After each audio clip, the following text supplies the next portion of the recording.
My dear students, welcome to pro creative mind and pedagogy চ্যানেলে সবাইকে স্বাগত। আমরা আগের দিন বলেছিলাম যে আমরা pro creative mind and pedagogy চ্যানেলে আমরা এমসিকিউ সিরিজ চালাবো। সেই এমসিকিউ সিরিজগুলো বিভিন্ন পরীক্ষার জন্য খুব কার্যকরী এবং শিক্ষার্থীদের স্মরণ করার ক্ষেত্রে খুব কার্যকরী হবে। তো সেই দিকে আমরা লক্ষ্য রেখে একটা সিরিজ চালাচ্ছি। প্রথমে আমরা সমস্ত এমসিকিউগুলো কমপ্লিট করব এবং এমসিকিউ কমপ্লিট করার পর আমরা সেখানে বিভিন্ন রকমের টপিক আমরা শুরু করব। এখানে আমরা নেট, সেট এডুকেশন, এর সঙ্গে সঙ্গে primary TET, upper primary TET, মাদ্রাসা টেট এবং অন্য অন্য যে সমস্ত টেট পরীক্ষাগুলো হয় সেই সমস্ত টেটের দিকে লক্ষ্য রেখে আমরা এমসিকিউগুলো সব এখানে সেট করব। তো যাদের যাদের কোনো ক্লাস দরকার আছে তোমরা মনে করছো, তো তোমরা অবশ্যই সেই সমস্ত কোর্সগুলো আমাদেরকে কমেন্ট করতে পারো, যাতে আমরা পরবর্তী সেইগুলো ক্লাসগুলো করতে পারি। তো চলো আজকে আমরা ক্লাস শুরু করি। তো আমরা আজকে এমসিকিউ সিরিজ চালাবো। তো আজকে আমরা সাইকোলজি থেকে চালাবো।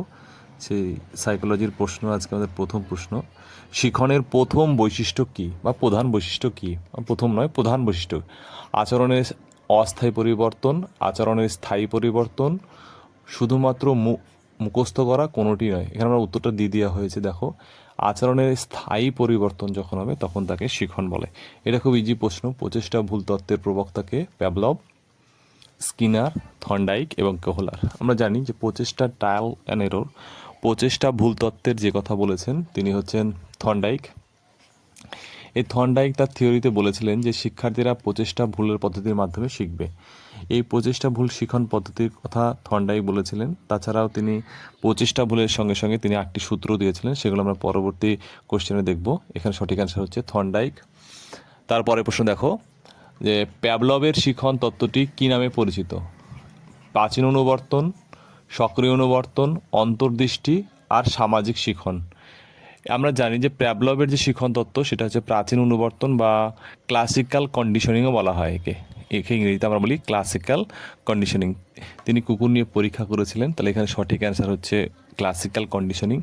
দ্বিতীয় প্রশ্ন, স্কিনার তার পরীক্ষার জন্য কোন প্রাণীর ব্যবহার করেছিলেন? কুকুর, বিড়াল, ইঁদুর ও পায়রা এবং শিল্পাঞ্জি।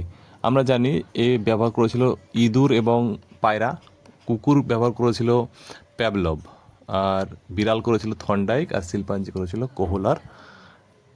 তা পরের প্রশ্ন দেখো, শিখনের একটা অভ্যন্তরীণ উপায়, অভ্যন্তরীণ ভিতরের, শিক্ষক বাইরে দেখতে পাই, পাঠ্য বই বাইরে দেখতে পাই, প্রেষণা এটা কিন্তু আমরা বাইরে দেখতে পাই না, পরিবেশে দেখতে পাই। তাহলে আমরা বলবো যে প্রেষণা হচ্ছে শিখনের একটা অভ্যন্তরীণ উপাদান। এবার এছাড়াও কিছু কিছু বাহ্যিক উপাদান থাকে। আমরা এখানে প্রশ্ন হয়েছে অভ্যন্তরীণ উপাদান কি? সুলতান নামক শিল্পাঞ্জির ওপর কে পরীক্ষা করেছিলেন? থর্নডাইক, কোহলার, প্যাভলভ এবং ভাইগটস্কি। আমরা জানি যে শিল্পাঞ্জির পরীক্ষা করেছিলেন কোহলার। আমরা যদি একে বলি যে আমরা 3টে নাম মনে রেখেছি, KKW, আমরা অনেকে একে KKW থিওরি বলা হয়। তাই সুলতান নিয়ে পরীক্ষা করেছিলেন কোহলার। পরের প্রশ্ন দেখো, শিখনের ফল লাভের সূত্র কার দেওয়া? জন ডিউই, স্কিনার, থর্নডাইক, পিয়াজে। এটা সবাই পারবে। এটা আমরা জানি যে শিখনের ফল লাভের সূত্র ছাড়াও আরও যে 8টি সূত্রের কথা বলেছিলেন তিনি হলেন থর্নডাইক। থর্নডাইক সমস্ত পরীক্ষার ক্ষেত্রে 8টি সূত্রের কথা বলেছিলেন। অ্যাক্টিভ কন্ডিশনিং বা সক্রিয় অনুবর্তনের জনককে? বেবি স্কিনার, আইভ্যান প্যাভলভ, মাসলো এবং ব্রুনার। আমরা জানি যে অপারেশনাল কন্ডিশনিং বা অ্যাক্টিভ কন্ডিশনের কথা বলছেন স্কিনার। এখানে সঠিক অ্যান্সার হবে স্কিনার। তার পরের প্রশ্ন চলে এসো, শিখনের প্রথম স্তর কোনটি? ধারণা, গ্রহণ বা অর্জন, পুনরুদ্বেগ এবং প্রত্যভিজ্ঞা। আমরা জানি যে শিখনের প্রথম স্তর হচ্ছে গ্রহণ বা অর্জন। শিক্ষার্থীরা প্রথমে গ্রহণ করবে, তারপরে শিখবে। স্মৃতির দ্বিতীয় ধাপ কোনটি? শিখন, সংরক্ষণ, চেনা এবং মনে করা। শিখন, সংরক্ষণ, চেনা এবং মনে করা। এখানে দেখো, শিখন, সংরক্ষণ, চেনা এবং মনে করা।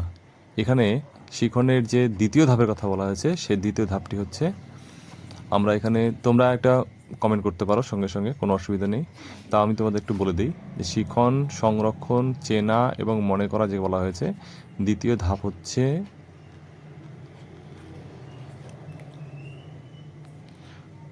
সংরক্ষণ করা, আমরা এটা জানি, তোমরাও জানো, এটা ভুলে গেছিলে হয়তো যারা।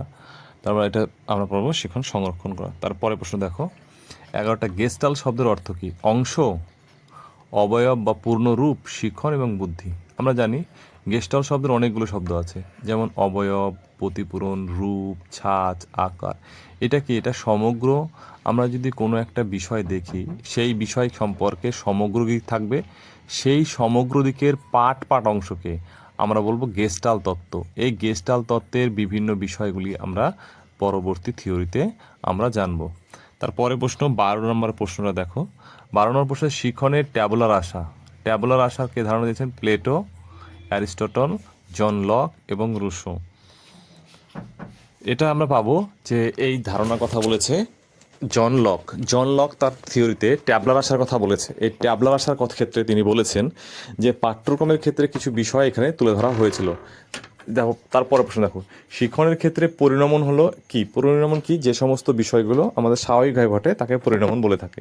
একটা কৃত্রিম প্রক্রিয়া, শারীরিক এবং স্বাভাবিক প্রক্রিয়া, মানসিক স্বাস্থ্য এবং বা ব্যাধি এবং সামাজিক প্রক্রিয়া। তা আমরা জানি শিখনের ক্ষেত্রে পরিণমন হলো শারীরিক এবং স্বাভাবিক প্রক্রিয়া, এটাকেই শিখন বলা হয়। তারপরে প্রশ্ন দেখো, প্যাভলভের পরীক্ষায় ঘণ্টার ধ্বনিটি কী ছিল? স্বাভাবিক উদ্দীপক, কৃত্রিম উদ্দীপক, স্বাভাবিক প্রতিক্রিয়া এবং কোনোটি নয়। আমরা জানি প্যাভলভ তার থিওরিতে S1 এবং R1, S2 এবং R2 কথা বলেছিল। এই S1 থেকে R2তে যে আসা সেটা হচ্ছে কৃত্রিমভাবে এসেছিল, তাই প্যাভলভের থিওরিকে আমরা কৃত্রিম উদ্দীপক বলে থাকি। তারপরে প্রশ্ন দেখো, 15 নম্বর প্রশ্ন, তাহলে এটি হবে কৃত্রিম উদ্দীপক। 15 নম্বর প্রশ্ন, নিচের কোনটি শিখনের একমাত্র প্রভাবিত করে না? বুদ্ধি শিখনকে প্রভাবিত করে, মনোযোগ করে, উচ্চতাও করে না, আগ্রহটা করে। তাহলে এগুলো হচ্ছে ইন্টারনাল। একটাই আমরা বিষয় যেটা দেখতে পাচ্ছি উচ্চতা, সেটা হচ্ছে বাইরের বিষয়, এটা কিন্তু ভিতরের বিষয় নয়। তাহলে আমরা এটা কি বলবো, যে এটা গ্রোথের ক্ষেত্রে কাজে লাগে। অর্থাৎ আমরা যেটা দেখতে পাই উচ্চতা, এটা একটা গ্রোথ, তাই এটা কি? এটা একটা বাইরের বিষয়। তবে শিখনের তথ্যের প্রক্রিয়াকরণ, ইনফরমেশন প্রসেসিং মডেলের প্রবক্তাকে গ্যাগনে, পিয়াজে, চমস্কি এবং ভাইটস্কি। আমরা জানি যে ইনফরমেশন প্রসেসিং, এটা তথ্যের প্রবক্তা ছিলেন গ্যাগনে। তিনি বলেছিলেন কোনো শিখন শিখতে গেলে সেই সম্পর্কে আমাদের ইনফরমেশন প্রসেসিং করা দরকার, না হলে আমরা সে বিষয় কখনোই শিখতে পারবো না। শিক্ষণ ও শিখনের সংযোগকারীর মধ্যে কোনটি? শ্রেণীকক্ষ, পাঠ্যক্রম, ব্ল্যাকবোর্ড এবং খেলাধুলা। প্রশ্ন হচ্ছে শিক্ষণ ও শিক্ষণের সংযোগের মাধ্যম কোনটি? এখানে দেখো পাঠ্যক্রম এর মাঝে যে ইন্টারাকশন হয় সেটা হচ্ছে কি? সেটা হচ্ছে একদিকে হচ্ছে শিক্ষক এবং অন্যদিকে হচ্ছে শিক্ষার্থী। তাহলে একদিকে শিক্ষক রয়েছে এবং আরেকদিকে রয়েছে শিক্ষার্থী।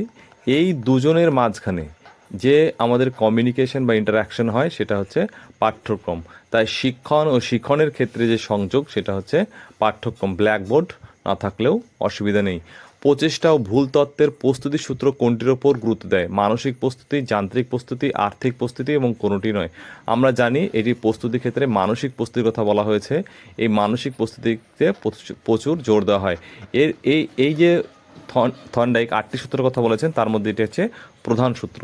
তারপর শিখনের প্রধান সামাজিক তত্ত্ব কি? আলবার্ট বান্দুরা তত্ত্ব, থর্নডাইক, প্যাভলভ এবং স্কিনার। তাহলে তাত্ত্বিক হলেন, সমাজতাত্ত্বিক হলেন, শিখনের একটি সামাজিক তাত্ত্বিক হলেন আলবার্ট বান্দুরা। থর্নডাইক এগুলো শিখন তত্ত্বের কথা তারা বলেছেন। তা শিখন লব্ধ অভিজ্ঞতাকে মনে করাকে কি বলা হয়? প্রত্যভিজ্ঞা, পুনরুদ্বেগ, সংরক্ষণ এবং মনোযোগ। তোমরা এটা পজ করে অবশ্যই আমার জানাবে যে এই প্রশ্নের উত্তর কী হবে। তবে এই প্রশ্নের উত্তর হবে রিকল বা পুনরুদ্বেগ করা। এই পুনরুদ্বেগ হচ্ছে শিখনলব্ধ অভিজ্ঞতা বা মনে করা। তো আজকে আমাদের এই পর্যন্ত থাক। সবাইকে ওয়েলকাম, সবাইকে অনেক অনেক ধন্যবাদ এই ভিডিওটি দেখার জন্য। তার পরবর্তী তোমাদের কোনো সমস্যা হলে বা কোনো ক্লাস দরকার হলে আমাদেরকে অবশ্যই কমেন্ট করবে। Thank you for watching. সবাই ভালো থাকবে। এখানে ক্লাস শেষ করছি।